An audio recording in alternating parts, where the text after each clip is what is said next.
Doctor here. ఈ recipe కోసం ముందుగా 2 కప్పులు అటుకులు తీసుకున్నానండి. అయితే గట్టి అటుకులు అంటాం కదా, దంపుడు అటుకులు. అవి ఒక 2 కప్పులు 2 నిమిషాల పాటు నీళ్ళలో నానబెట్టి వడపోసేది తీసుకొని స్ట్రెయినర్ అంటాం కదా, దాంట్లో పెట్టినప్పుడు పూర్తిగా నీళ్ళన్నీ కిందకొచ్చేస్తాయి. మనం చేత్తో కనుక దాన్ని నీళ్ళని మనం స్క్వీజ్ చేయాలని చూస్తే అటుకులు మెత్తపడిపోతాయి, రెసిపీ బాగోదన్నమాట. ఆ తర్వాత మనం సన్నగా తరిగినటువంటి ఉల్లిపాయ ముక్కలు 1 కప్పు, టమాటా ముక్కలు 1 కప్పు, అన్నీ కూడా రా వెజిటబుల్సే అండి. అరకప్పు క్యాప్సికమ్ ముక్కలు సన్నగా తరిగినటువంటివి, 2 పచ్చిమిర్చి సన్నగా తరిగింది. ఆ తర్వాత ఇందులో కీరా ముక్కలు 1 పావు కప్పు సన్నగా తరిగినవి. తర్వాత నేను పొటాటోని బేక్ చేశానండి ఓవెన్లో. అయితే బేక్ చేసే విధానంలో ఒకవేళ మనకి ఇష్టం లేని వాళ్ళు పొటాటోని చక్కగా ఉడికించి కూడా ముక్కలుగా తీసుకోవచ్చు. నేను కొంచెం క్రిస్పీగా ఉండటం కోసం బేక్ చేశాను. అయితే ఒక 15 మినిట్స్ పాటు బేక్ చేశాను. ఒక 185 డిగ్రీస్లో 180 డిగ్రీస్లో అదొక 15 మినిట్స్ బేక్ మోడ్లో పెట్టి బేక్ చేశాను. అయితే అది ఎందుకంటే పిల్లలకి కొంచెం క్రిస్పీగా ఉంటే ఇష్టపడతారని.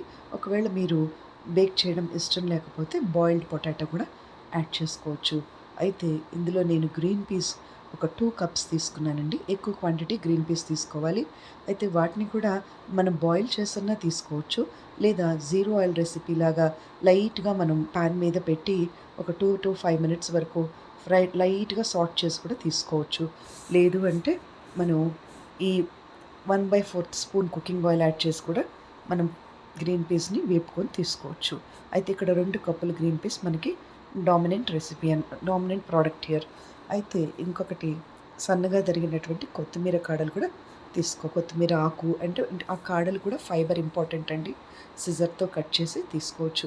ఆ తర్వాత ఒక బౌల్ తీసుకొని ఇప్పుడు నేను సన్నగా తరిగిన ఉల్లిపాయలు, టమాటాలు, పచ్చిమిర్చి, ఆ తర్వాత క్యాప్సికమ్ ముక్కలు, బేక్డ్ పొటాటో, 2 కప్పుల ఈ మటర్ అంటే గ్రీన్ పీస్ వేయించినవి లైట్గా అవి తీసుకున్న తర్వాత ఈ అటుకులు ఏవైతే మనం 2 నిమిషాల పాటు నానబెట్టి వేస్తామో అవి కూడా యాడ్ చేసుకొని ఇక్కడ పావు చెంచా లేదా పావు చెంచాల సగం మనము ఉప్పు అండి, క్యాప్సికమ్ ముక్కలు కూడా మనం వేసాము.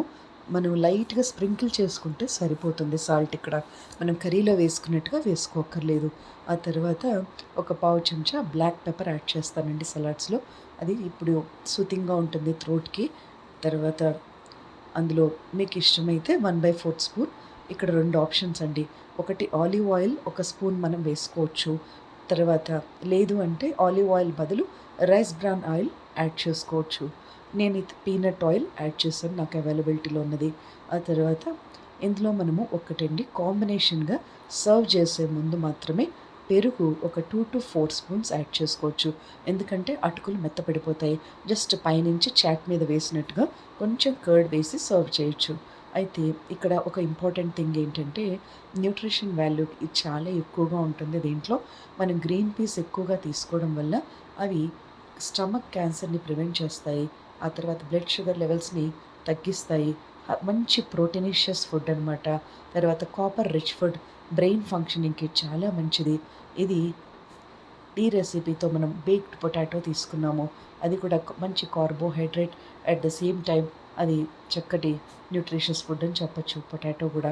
ఆ తర్వాత మనం రా ఆనియన్స్ తీసుకున్నాము, which are rich in quercetin. And also ఇక్కడ మనం యాడ్ చేసిన వాటిలో స్ప్రింగ్ ఆనియన్స్ తీసుకున్నాము, which are rich in phosphorus. Vitamin A rich food, coriander leaves తీసుకున్నాము. ఆ తర్వాత లైకోపీన్ రిచ్ టొమాటో తీసుకున్నాము. ఇవన్నీ కూడా చక్కటి యాంటీ ఆక్సిడెంట్ రిచ్ ఫుడ్స్ అని చెప్పచ్చు. ఇందులో మనం కర్డ్ కనుక కాంబినేషన్తో యాడ్ చేసి, క్యాప్సికమ్ ముఖ్యంగా క్యాప్సైసిన్ అనే కెమికల్ ఉంటుంది. అది యాంటీ హైపర్గ్లైసెమిక్ ప్రాపర్టీస్ కలిగి ఉండటమే కాకుండా బ్లడ్ ప్రెషర్ని బాగా తగ్గిస్తుంది, ఎక్సెస్ సోడియంని బయటికి పంపించేస్తుంది. So it is very